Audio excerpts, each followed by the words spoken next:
ये किसी मुनि कुल के तिलक हैं, ये मुनि कुमार हैं, या किसी नृप कुल के राज परिवार के पालक हैं, ये बालक हैं कि पालक हैं। तो विश्वामित्र जी भी जरा हंसी मजाक के मूड में आ गए। उन्होंने कहा कि ये बताओ तुमको क्या लग रहा है। विश्वामित्र जी का मुझे तो ऐसा लग रहा है कि ब्रह्मा जो निगम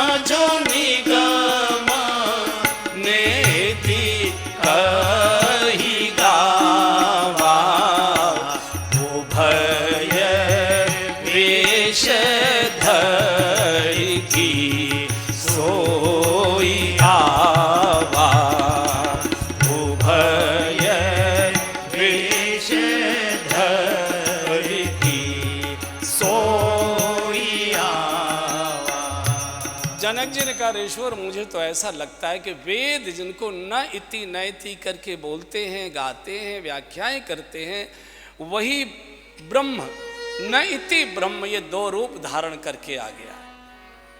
तो विश्वामित्र जी ने पूछ लिया कि आप कैसे अंदाज कर रहे हैं कि ये ब्रह्म है।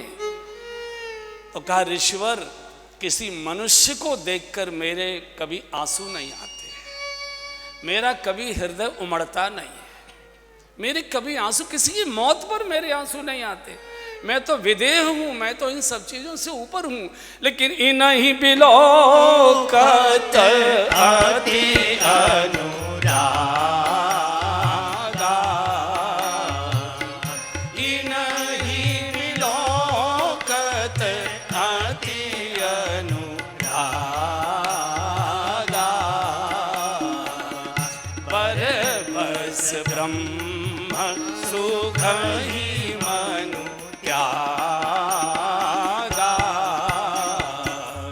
पर बस ब्रह्म सुख ही मनु त्यागा,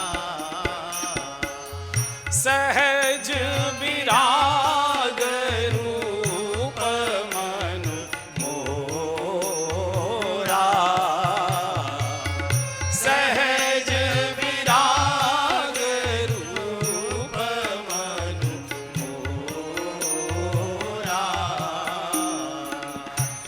गीत होत जीवी चंद चकोरा,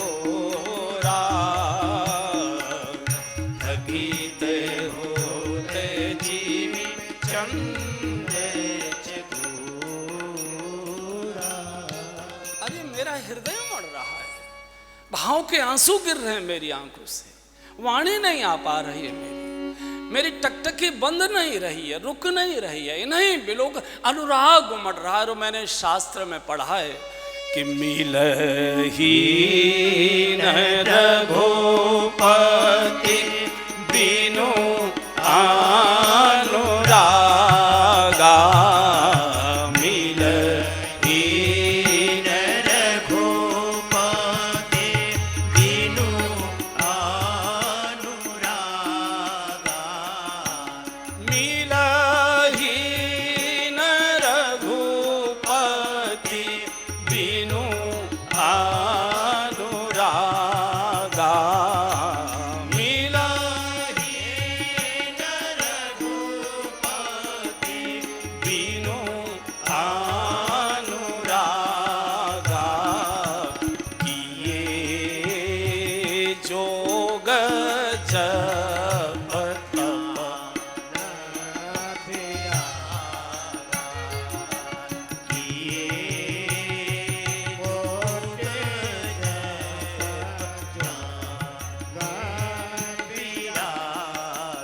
मेरे हृदय में अनुराग उमड़ रहा है, आंसू आ गए। कभी मैं रोया नहीं, मौत पर भी कभी रोया नहीं, इनको देख कर मेरा हृदय उमड़ रहा है, ये ब्रह्म है। तो कुछ विश्वामित्र जी बताने लगे तो भगवान ने इशारा कर, नहीं गुरुदेव बस मुश्किल हो जाएगी आगे, अगर सारी चीज़ें आप बोल देंगे मुश्किल हो। एक बार प्रयाग में माघ मेले में श्रीमद् वल्लभाचार्य जी और चैतन्य महाप्रभु जी का आमना सामना हो गया। चैतन्य महाप्रभु जी ऐसे सामने से आ रहे थे, श्रीमद् वल्लभाचार्य जी ऐसे जा रहे, तो वल्लभाचार्य जी ने साष्टांग प्रणाम किया चैतन्य महाप्रभु। चैतन्य महाप्रभु तो बहुत दैन्य भाव में रहते थे, तृणादपि सुनीचे न तरोदपि सहिष्णुना, एकदम तो कांप गए, नहीं नहीं नहीं नहीं जगत गुरु नहीं नहीं यार आप क्या करते, बोले नहीं, आप भगवान के अवतार हैं, भगवान श्री कृष्ण के प्रेम के आप अवतार हैं, मैं किसी मनुष्य को प्रणाम नहीं कर रहा, मैं साक्षात भगवान को प्रणाम कर रहा हूं। हाथ जोड़े वल्लभ खड़े थे चैतन्य महाप्रभु, तो बहुत दैन्य में थे। बोले आपने कैसे मान लिया कि हम ब्रह्म के अवतार हैं, कैसे मान लिया? तो श्रीमद् वल्लभाचार्य जी ने कहा कि आज तक किसी मनुष्य को देखकर हमारी आंखों में आंसू नहीं आए। जब हम ठाकुर जी का दर्शन करते हैं, सेवा में होते हैं, ठाकुर जी को जब भी प्रणाम करने जाते हैं, हमारा हृदय मड़ता है, हमारे आंसू आते हैं। कोई लौकिक घटना से कभी, कोई लौकिक व्यक्ति को देखकर हमारी आंखों में कभी आंसू नहीं आए। आंख को दूर से ही देखा तो हम रोने लगे, हम समझ गए निश्चित ही अवतारी महापुरुष हैं, भगवान ही हो सकते, दूसरा कोई नहीं। आज जनक ये कह रहे हैं, नहीं बिलोकत अति अनुरागा, प्रभु ने विषयांतर करा दिया।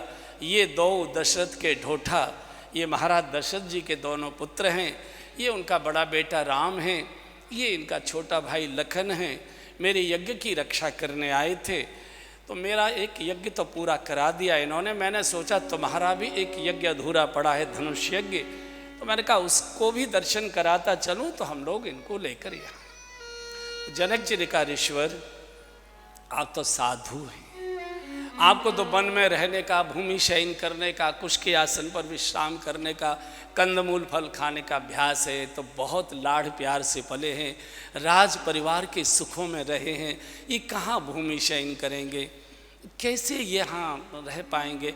आज्ञा हो तो राजभवन में ले चलें सबको। विश्वामित्री का तुम्हारी जैसी मर्जी, तुम्हारी मर्जी, जाई विधि राखे राम, यही साधुता है, यही साधुता है।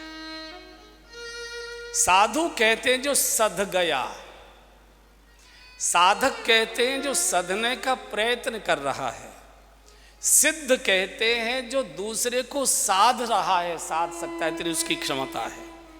साधु माने जो सध गया, सज धज कर आवे आकर्षण, पग पग पर झूमते प्रलोभन, तजकर सबको विमुख बटोही, पथ पर संभल संभल बढ़ता है, दिव्य ध्येय की ओर तपस्वी, जीवन भर अविचल चलता है। हम लोग संघ की शाखाओं में गीत गाते थे, और सर आपको बहुत प्रसन्नता होगी, आपका बहुत प्रेम स्नेह रहा है।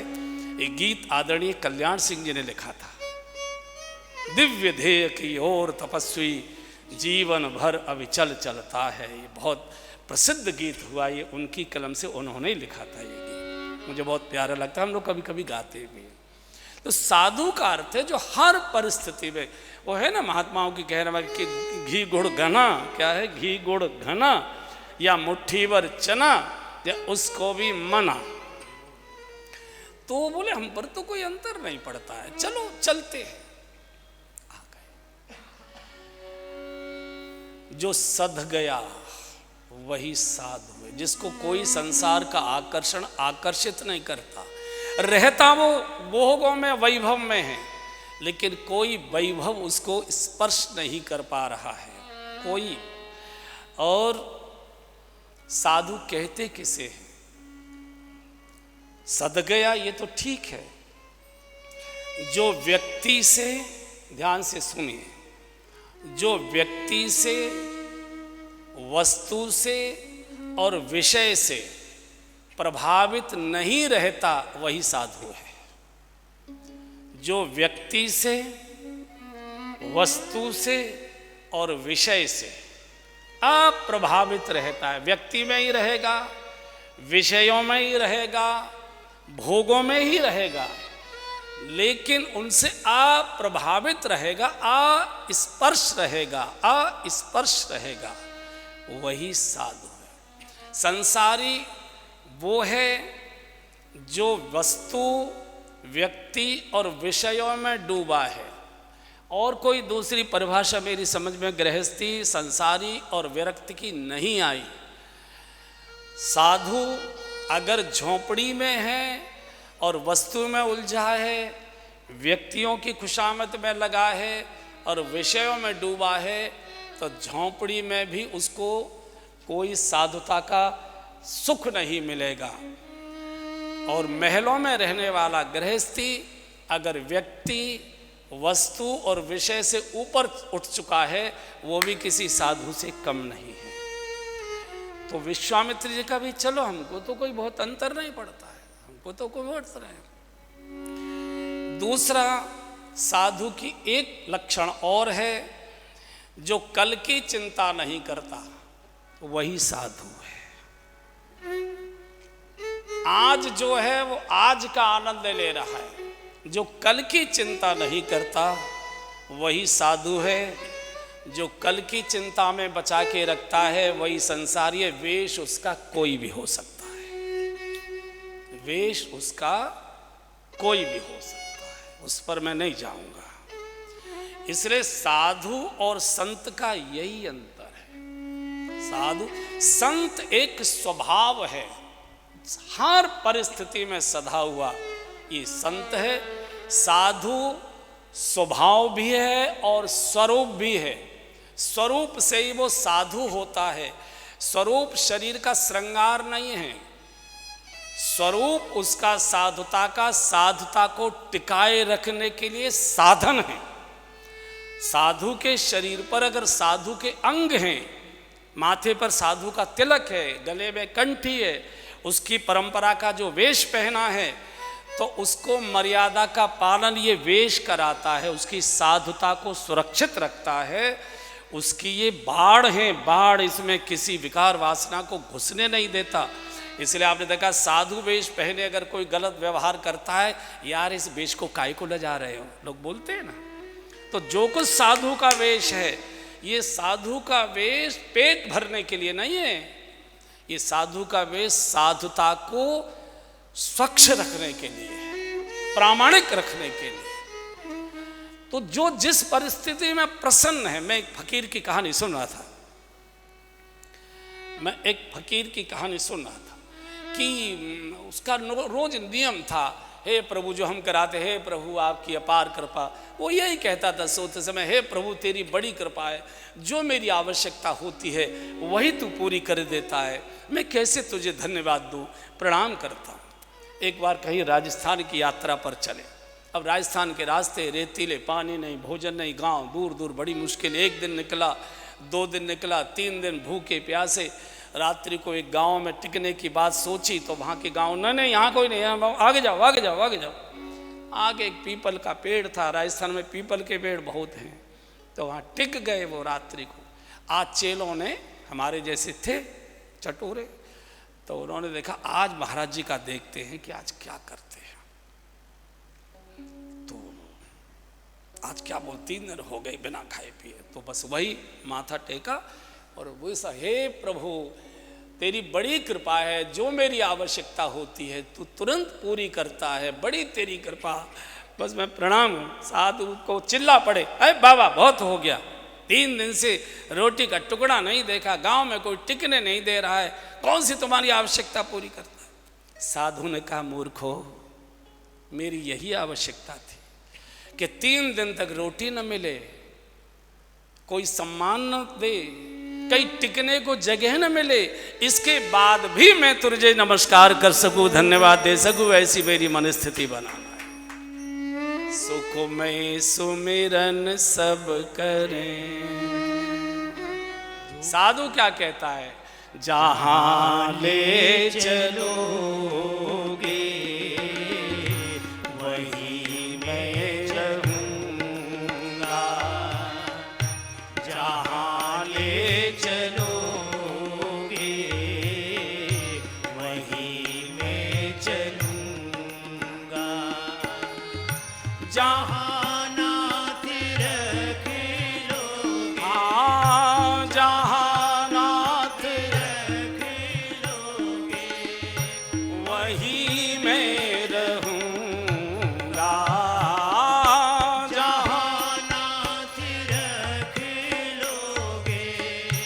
वहीं मैं रहूंगा, जहां ले चलोगे वहीं मैं चलूंगा, जहां ले चलोगे वहीं मैं चलूंगा। ये परिस्थिति, ये साथ होता है, ये साथ होता है। तो तीनों को ले आए। सीता जी जिस भवन में रहती थी उसका नाम था सुंदर सदन सुखद सब काला, बिल्कुल वातानुकूलित, हर मौसम में सुख देने वाला। भक्ति है, भक्ति हर मौसम में सुख देगी, हर परिस्थिति में सुख देगी, हर समय सुंदरता से भरपूर रहेगी। जानकी जी योगी के भवन में निवास करती हैं, भवन का नाम सुंदर सदन है। जानकी जी भोगी के नगर में लंका में चली जाती हैं, कांड का नाम ही सुंदर कांड हो जाता है। व्यक्ति शरीर से रूप से इससे सुंदर नहीं होता है, व्यक्ति की सुंदरता होती है भजन से। अन्यथा तो साधु को कोई पैर छुएगा? कितनी बीमारियां फटी हैं, लंबे लंबे खुरपी जैसे नखून हैं, मैल जमा हैं, उसको कोई छुएगा? नहीं नहीं नहीं। उस देह के अंदर जो ध्येय जागृत बैठा है, पूजा उसकी होती है। सुंदर वो होता है, देह तो सबकी एक सी होती है, सब मलमूत्र से भरी है, इसमें क्या देखने का। सिय निवास सुंदर सदन, सबको वहाँ ठहराया गया, भोजन आदि हुआ। एक घड़ी दिन बचा, 3 घंटे का समय बचा, तो लक्ष्मण जी का मन था नगर देखने का। लक्ष्मण जी का तो नहीं था, लेकिन लक्ष्मण जी चाहते थे कि भगवान को जरा ये जनकपुर के नागरिक मेरे प्रभु को एक बार देख लें, तो उनकी इच्छा थी।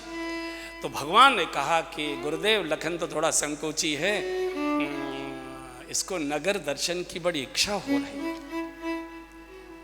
मैं दिखा लाऊं अगर आपकी आज्ञा हो तो तेरी तो नहीं हो रही? बोले नहीं मेरी तो नहीं हो रही है। बोले कह दो लखन घूम आएगा। बोले नहीं अकेला नहीं जाने दूंगा। क्यों? ये जीव है और ये माया की नगरी है, यह माया साक्षात विराजमान है। जीव अगर अकेला माया की नगरी में जाएगा तो कहीं फंस सकता है, इसलिए मैं माया की नगरी को दिखाकर सबसे बचाकर निकालकर फिर आपके चरणों में ले आऊंगा। तो भगवान को अच्छा तो जाओ।